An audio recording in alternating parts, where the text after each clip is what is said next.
만점으로 가는 수능국어 이하르 만수르 문혁준 선생님입니다. 저와 함께 국어의식 깨우러 가볼까요?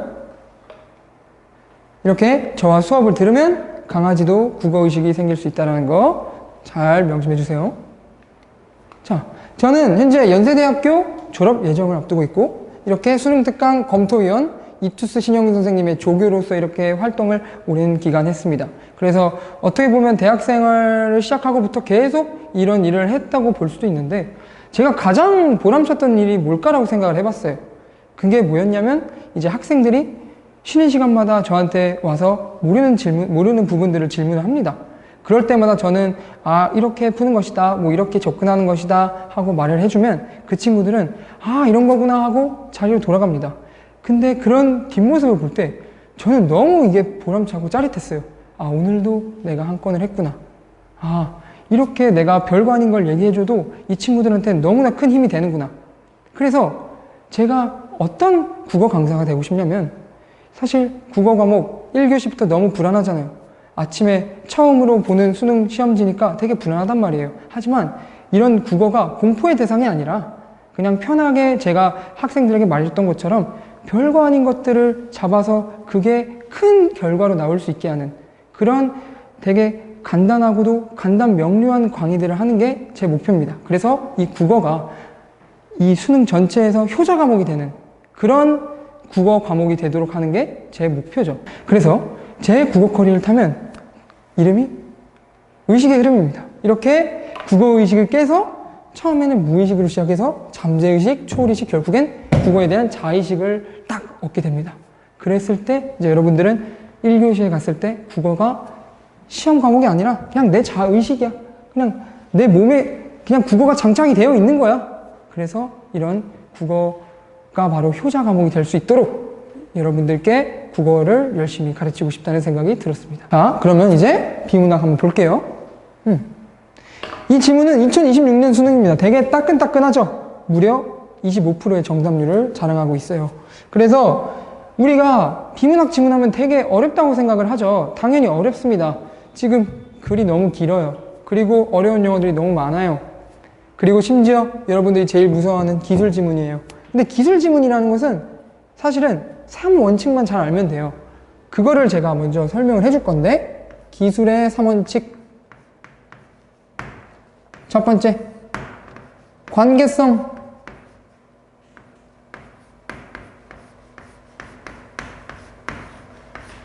정비례.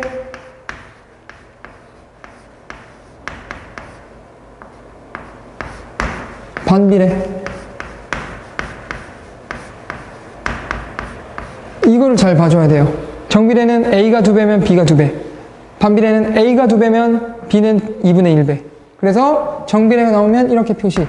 반비례가 나오면 이렇게 표시. 마이너스 1승은 우리가 분의 1이라고 하죠. 마이너스 1승이 어려우면 그냥 분의 1이라고 써도 돼요. 그래서 이게 관계성. 두 번째, 즉 부분이 나오면 읽기 전에 예측해라.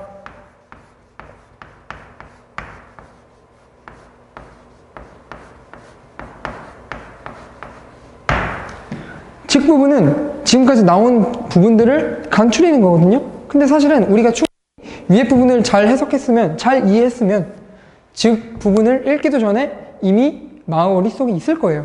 그러니까 즉 부분 나오면 즉까지만 읽고 방금 전에 읽었던 것들을 되새겨보세요. 그 작업을 해야 됩니다. 마지막, 힘, 작용, 방향.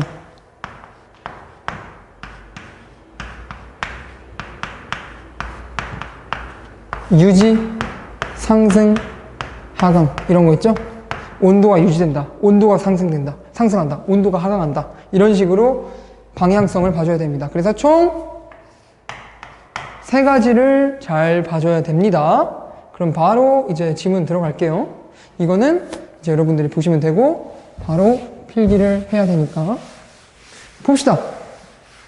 열팽창, 이거는 물체의 온도의 변화에 따라 길이, 부피가 변화하는 현상이래요. 그리고 선형 열팽창 개수, 이렇게 네모, 지금 선생님 네모 쳤죠?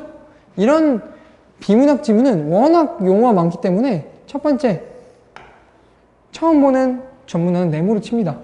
그 다음에 이 네모에 대한 얘기가 나올 거예요. 선형 열팽창 계수는 뭐다. 근데 그 뭐에 해당하는 동그라미 쳐요.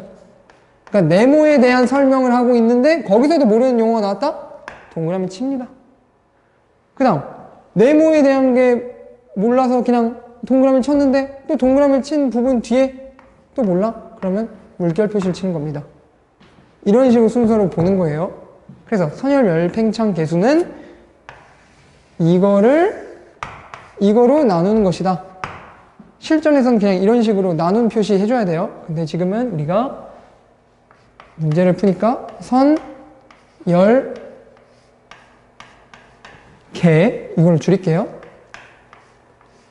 는 뭐다? 이거 위에는 지우고 온도 변화에 따른 길이 변화율. 온도 변화율. 변화죠, 변화. 변화에 따른 길이 변화율이죠. 이런 것도 잘 봐줘야 되고. 따른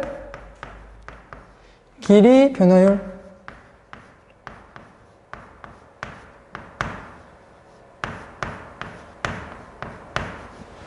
이거는 다시 길게 써주세요. 분모는 뭐야? 온도 변화량. 그리고 길이 변화율은 뭐예요? 길이의 변화량을 처음 길이로 나누는 거래요. 길이 변화율, 이거는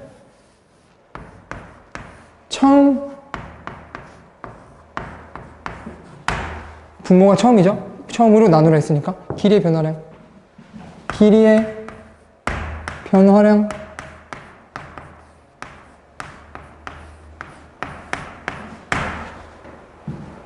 변화량이란 나중값에서 처음값을 뺀다. 그리고 대부분의 물질은 열팽창 계수가 양수. 물질마다 그 값이 다르대.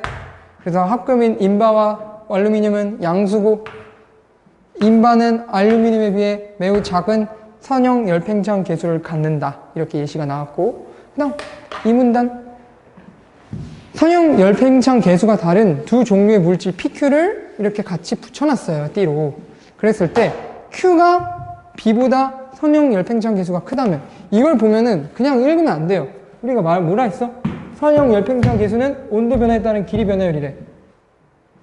Q가 P보다 더 높다? 그럼 Q는 같은 온도를 높여줘도 더 많이 오르죠? Q가 더 길이가 변화가 크다. 이거는 굳이 안 적어도 되겠네. 그냥 Q가 P보다 더 길이가 변화를 한다. 바로 나오네 여기. Q층은 P층보다 더 팽창한다. 그러나 두 층이 접합되어 있으면 한쪽만 더 커질 수는 없어요. 둘이 딱 붙어있기 때문에.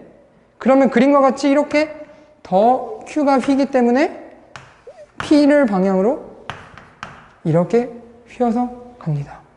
그래서 온도가 높아지면은 힘을 유지하고 다시 처음의 온도로 내리면 원래 모양으로 돌아오죠. 그래서 이런 것들은 충분히 보고 그렇구나 하고 납득하면 됩니다. 하나하나 다 적을 필요는 없어요.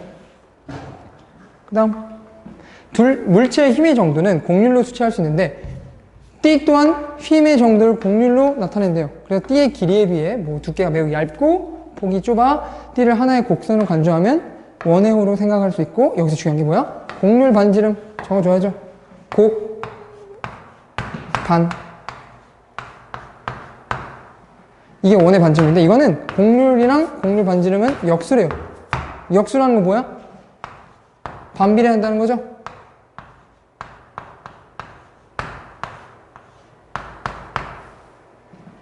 그러면 바로 즉 나오네요. 즉 나오기 전에 알아야죠.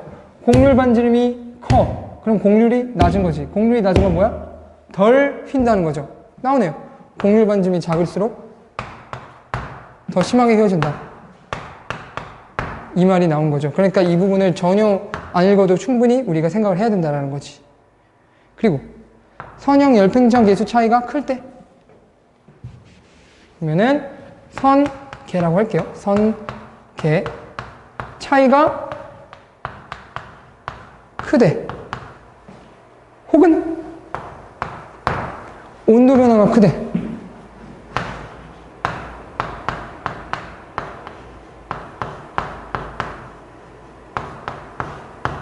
이러면 T가 더 휜대요.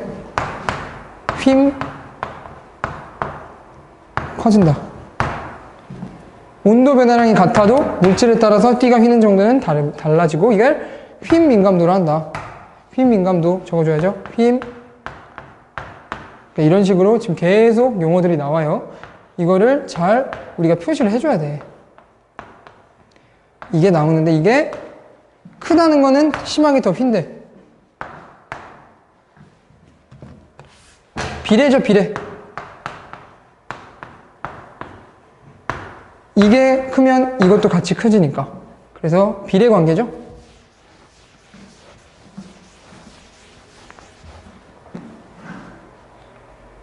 이거 보면은 액추에이터 한쪽 끝을 고정하고 열을 가하면 T가 휘면서 반대쪽 끝이 움직인대. 액추에이터란 열 에너지를 기계 동작으로 변환시키고 이거는 이거 지금 나오겠죠? 바로 다음 문단에서 T가 휠수록 고정되지 않은 끝의 이동거리는 커진다. 그래서 여기 나오네. 또 새로운 용어. 최대 이동거리죠. 최대 이동거리. 여기다가 옆으로 가볼게요. 좀 길죠? 이렇게 나눌게요. 최대 이동 거리. 이거는 힘을 강해하는 외부의 힘이 없다고 가정할 때 주어진 온도 변화량에서 T의 끝이 최대로 이동할 수 있는 거리. 충분히 최대 이동 거리는 이 용어에서부터 좀 예상이 가능하죠. 이 값은 T의 길에 따라서 달라진다.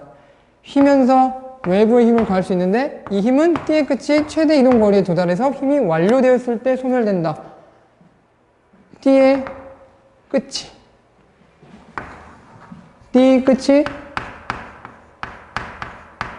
외부 힘, 외부에 이렇게 힘을 줘요. 근데 이게 소멸되는 게 바로 최대 이동 거리인 거죠. 그래서 소멸되는 시점은 최대 이동 거리에 도달했을 때고 T가 휘는 과정에서 최대의 곡률에 도달했을 때와 같다. 여기 써줘야겠죠? equal 최대의 곡률.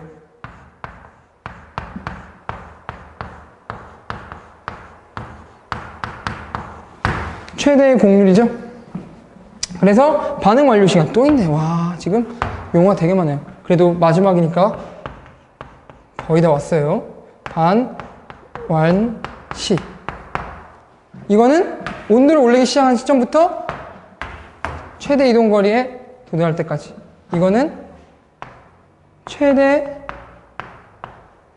이동 거리까지 걸리는 시간인 거죠. 그래서 T의 두께가 얇을수록 짧다. 이거는 두께와 비례죠. 두께가 얇을수록 반응 완료 시간은 짧다니까. 다 봤어요. 이젠 바로 문제 보는 겁니다. 보기 문제인데 이거는 어려울 수 있는데 사실은 개념을 우리가 잘 적었으면 여기서 다 나옵니다. 되게 길죠? 두 물질을 접합해서 두 층을 만들었어. 이 두 종류의 T, A와 B가 있는데 선형 열팽창 계수의 차이는 B가 A보다 크대요. 여기 보면은 우리가 선열 열팽창 계수 차이가 크면 더 잘 빈대. 그럼 이거는 누가 더 잘 빈다는 뜻이에요? B가 더 잘 빈죠? 그죠? 그리고 두께와 길이는 A, B 모두 같다. 무시해도 되겠고 이 T를 활용해서 오른쪽 그림, 이 그림을 잘 봐줘야 돼요. T를 안으로 휘어서 물질을 잡는 직결을 만든 거야. 그러니까 지금 이렇게 생긴 판이 있는데 휘게 만들면 얘가 점점 휘겠죠. 점점 휘다가 결국에는 딱 물체를 집게 되는 순간이 되는 거예요. 그래서 A를 선택한 거는 A, B를 사용한 거는 라지 B. 그래서 일단 T0가 있어요. T0. T0에서는 일단 다 평평한 상태야. 휨 없어.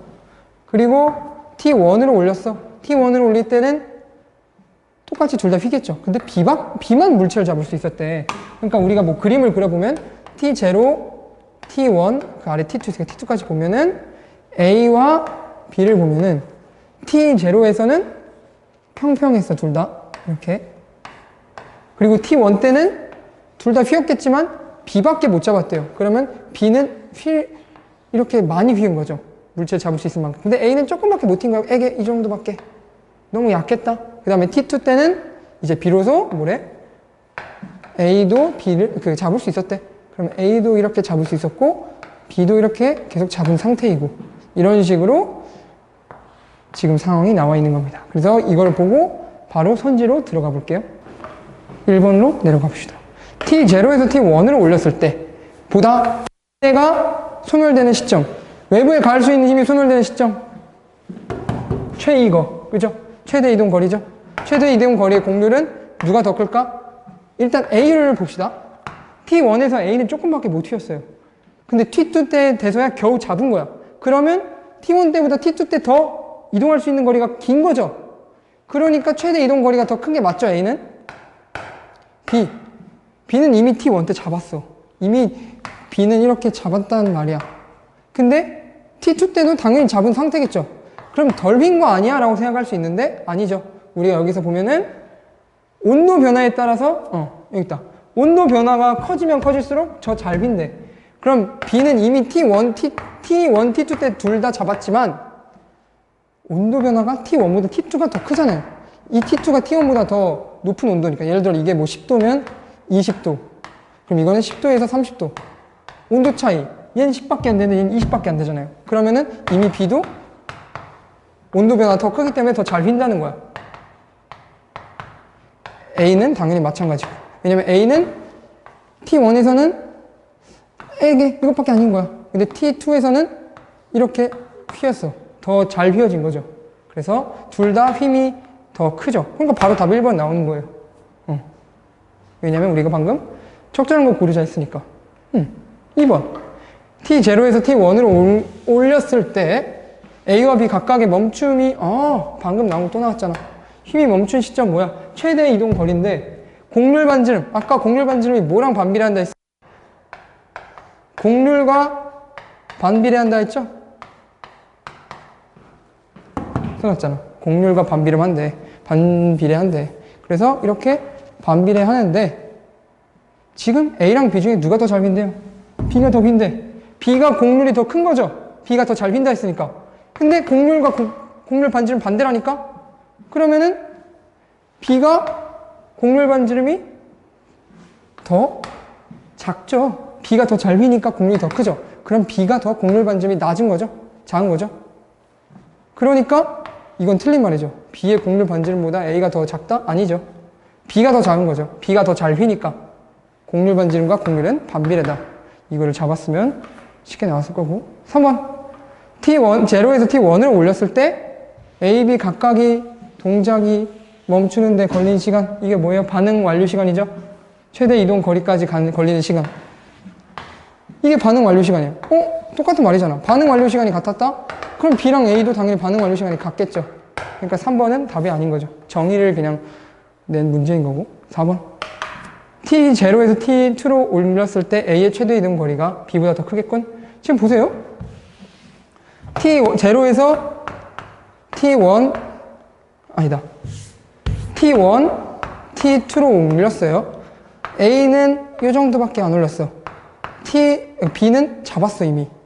T2는 이제야 A가 잡았어. T2는 이미 또 B가 계속 잡고 있어.